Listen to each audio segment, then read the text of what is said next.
Siya ay ang tinagurian na ang pinakahinalikang dalaga sa kasaysayan, ngunit mas nakakatakot pa pala ang katotohanan. Ikukwento ko sa inyo, mga katinagalog ko, ang pinagmulan ng tinagurian na si CPRN. Ilan sa atin ay dumaan sa training kung papaanong sumagip ng buhay ng tao sa pamamagitan ng CPR o ng cardiopulmonary resuscitation. Sa palabas sa telebisyon, malimit natin ito na nakikita at napapanood. Ngunit ang mukha ng manika na ito nakatulong sa pagsasalba ng buhay ay mayroong kwento na nakakatakot at masasabi pa nga na mas nakalulungkot. Nang ika-1800s ng mga kapulisan sa Fransya ay nagkagulo, ito ay dahil mayroon silang katawan ng babae na nakitang palutang-lutang sa ilog. Nang kanila ito naiahon, naging malinaw na wala na itong buhay.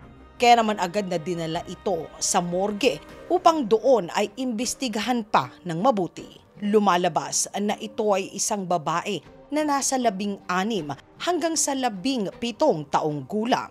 Wala ito na pagkakakilanlan. Ngunit dahil sa may tulay sa ilog, napagtanto nila na ang dilag na ito ay sinadya na tumalon. Hindi na ito bago pa sa kanilang mga karanasan. Makailang beses na ito ay nakita at nasaksihan pa nila.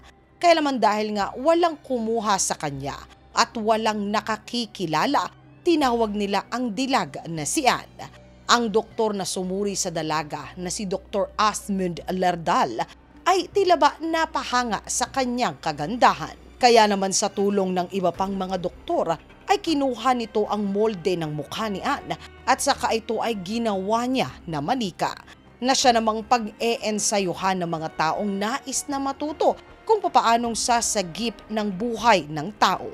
Ito ay sa pamamagitan nga ng pagsi-CPR.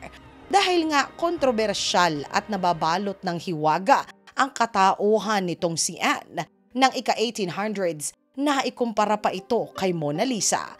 Dahil na rin sa tila ba may matipid na ngiti pa rin ito sa labi.